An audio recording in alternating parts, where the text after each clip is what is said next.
পরে খবরে নজর রাখছি। বাবার দুর্ঘটনায় মৃত্যু, শেষ সম্বল বিমার টাকা। 15 লক্ষ টাকা বিমা পায় রবি ভুইয়ার পরিবার। বিমার টাকা নিয়ে এবার আত্মগোপন মা ও ছেলে। টাকার ভাগ দাবি করে স্থানীয় নেতা। অভিযোগ টাকা দিতে অস্বীকার করে মারধর জুটল, হুমকি। অভিযোগ স্থানীয় সদস্য বিশ্বজিৎ মণ্ডলের বিরুদ্ধে। বাধ্য হয়ে বাড়ি ছেড়ে অন্যত্র পলায়ন পরিবারের। মিনাখার ঘটনা। টেলিফোন লাইনে রয়েছেন আমাদের প্রতিনিধি শামীম মোল্লা। শামীম, কি অভিযোগ?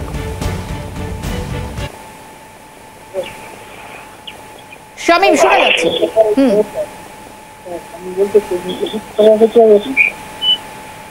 শামীম, জানতে চাইবো বিমার টাকায় সেখানে তৃণমূল নেতার দাবি কেন, কি অভিযোগ? একেবারে শর্মিষ্ঠা, তোমাকে জানিয়ে রাখি এই ঘটনাটি মিনাখার বগুড়হোলা এলাকার ঘটনা।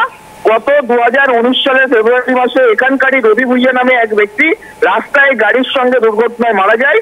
সেই সময় রবি ভুইয়ার পরিবার ইন্স্যুরেন্স ক্লেম করে এবং 7 বছর পর সেই ইন্স্যুরেন্সের দরুন 15 লক্ষ টাকা পায় এই মৃত রবি ভুইয়ার পরিবার।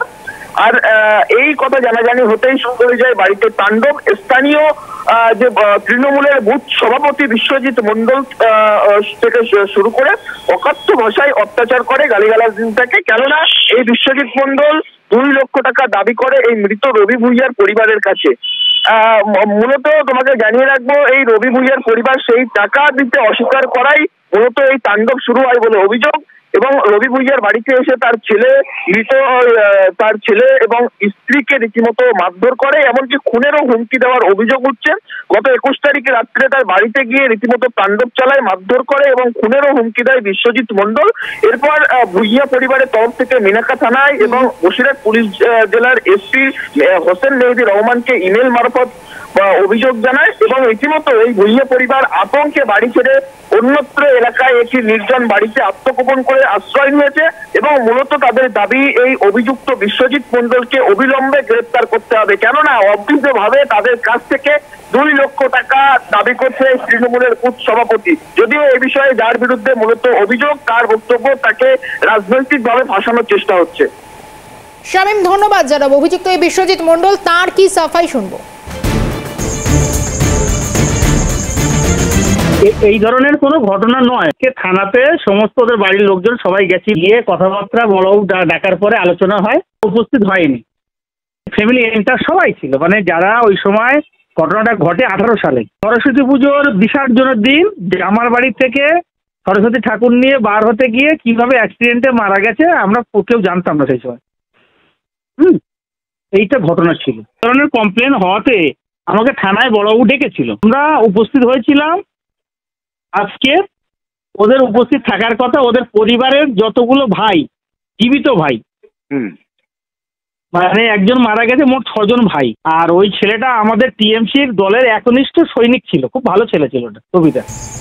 এদিকে ভুইয়া পরিবারের অভিযোগটা আরো একবার শুনে। আমাদের বুথ সভাপতি বিশ্বজিৎ মণ্ডল 21 তারিখে রাত 10টার দিকে আমাদের বাড়িতে এসে আমাকে বাবার অ্যাক্সিডেন্ট ক্লেমের টাকা চায়, 2 লাখ টাকা।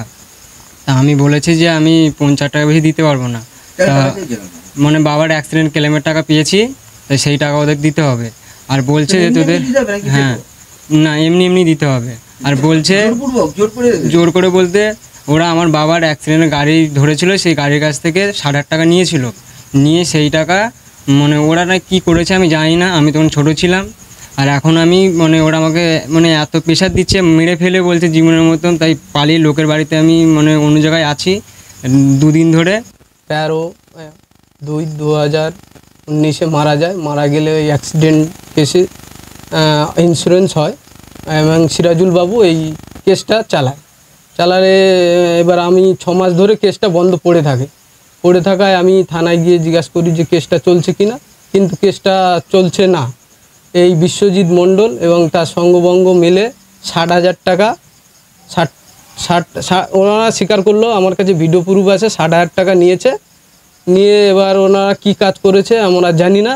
কিন্তু এখন ইদানিং আমাদের এই মাস 4 আগে একটা ইন্স্যুরেন্স ক্লেমের টাকা পাই, পেলে ওনারা এই আমার শালা আর কে বারবার প্রেশার দিচ্ছে যে ওকে 2 লক্ষ টাকা দিতে হবে, নইলে ওকে প্রাণে মেরে দেবে, মিথ্যা কেসে ফাঁসিয়ে দেবে।